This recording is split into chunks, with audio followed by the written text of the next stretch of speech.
இறைமகன் இயேசு கிறிஸ்துவில் எனதருமை சகோதரமே, இன்று ஆண்டவர் நமக்கு தந்த நாளை மகிழ்ச்சியோடு ஏற்றுக்கொள்வோம். இந்த நாள் மகிழ்ச்சியின் நாளாக அமையட்டும். சூழல் எதுவாக இருந்தாலும் இன்று ஆண்டவர் நம்மை ஆசீர்வதிக்கின்றார். அன்பு தெய்வமே, இந்த இறை வார்த்தையை இந்த அதிகாலை வேளையிலே கேட்டுக்கொண்டிருக்கின்ற மக்கள், தியானிக்கின்ற மக்கள், ஆண்டவரே, பல்வேறு தேவைகளோடு, விண்ணப்பங்களோடு, கோரிக்கைகளோடு, இதய ஆவல்களோடு ஆண்டவரே உம்முடைய சந்திக்கு வந்திருக்கின்ற மக்களை ஆசீர்வதியும். உம்முடைய அருள்கரம் இவர்களை தேற்றட்டும். இந்த நாள் மகிழ்ச்சியின் நாளாக இவர்களுக்கு அமையட்டும். சூழல் எதுவாக இருந்தாலும் ஆண்டவரின் ஆசீர் இவர்களோடு தங்கட்டும். ஆமென்.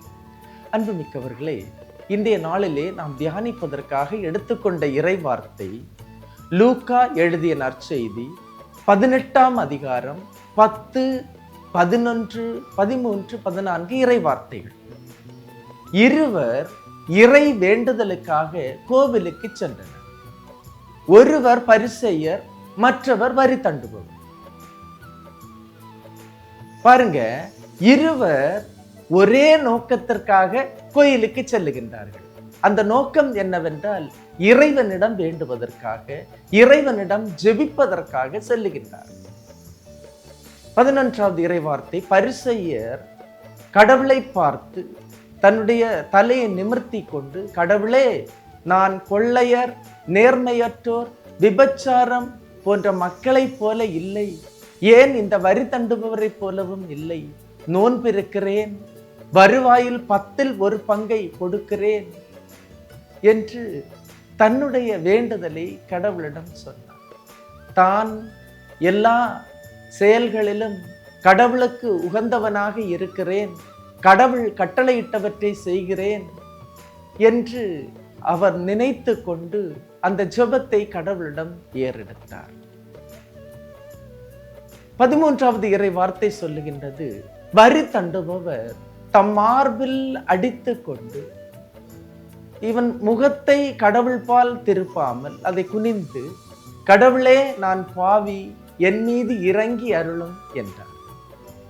பாருங்க, அவருடைய ஜெபம் எப்படி இருக்கிறது என்றால், இவன் கடவுளை கூட ஏறெடுத்து பார்க்காமல் மார்பில் அடித்து கொண்டு, கடவுளே, என்னில் குறை உண்டு, என்னில் குற்றம் உண்டு, நான் பெர்ஃபெக்ட் ஆனவன் அல்ல, நான் 100 விழுக்காடு யோக்கியன் அல்ல, என்னில் பலவீனம் உண்டு, நான் விழக்கூடியவன், நான் உடையக்கூடியவன், நான் தவறக்கூடியவன் என்று தன்னை தாழ்த்தி எளிமையைப்படுத்தினார்.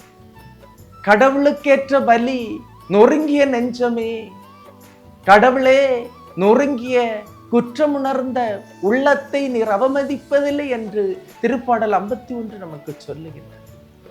அன்புமிக்கவர்களே, அதை தொடர்ந்து நாம் வாசித்தோம் என்றால், இயேசு பரிசேயரே அல்ல, வரி தண்டுபவரே, கடவுளுக்கு ஏற்புடையவராகி வீடு திரும்பினார் என்ற செய்தி ஆண்டவர் இயேசுவின் வாயிலிருந்தே நமக்கு சொல்லுகிறார்.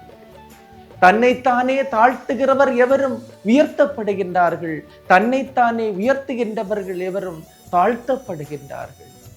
எனக்கு இருப்பவை அனைத்தும் கடவுள் தந்ததே என்று கடவுளுடைய பாதத்திலே ஒப்படைத்து விட்டு நாம் ஜெபிக்கும் போது நம்மையே தாழ்த்தி கடவுளுடைய சந்நிதியில் நாம் ஒன்றுமில்லாதவர்கள் என்பதை நாம் முழந்தாள்படியிட்டு ஆண்டவருடைய சந்நிதியிலே நாம் தாழ்ச்சியோடு ஜெபிக்கும் போது ஆண்டவர் நம்மை ஆசீர்வதிக்கின்றார். அவருடைய அருளுமாற்றலும் நமக்கு அளவில்லாமல் கிடைக்கின்றது. நம்முடைய ஜெபம் ஆண்டவருடைய பாதத்தில் சென்று சேருகின்றது. அந்த ஜெபத்தை ஆண்டவர் மகிழ்ச்சியோடு ஏற்று அந்த ஜெபத்திற்குரிய பதிலை ஆண்டவர் நமக்கு தருகின்றார். இன்றைய நாளிலே இந்த சிந்தனையோடு, தாழ்ச்சியுள்ள மக்களோடு, கடவுள் பாதத்திலே நம்மை தாழ்த்தி ஜெபிக்கின்ற மக்களாக இன்றைய நாளை ஆரம்பிப்போம். ஆண்டவர் இந்த நாளை உங்களுக்கு நிறைவாக்குவார். ஆமென். எல்லாம் வல்ல இறைவன், தந்தை, மகன், தூய ஆவியார் உங்களையும் உங்கள் குடும்பத்தையும் நிறைவாய் ஆசீர்வதிப்பாராக. இயேசுவுக்கே புகழ், இயேசுவுக்கே நன்றி. மரியே வாழ்க.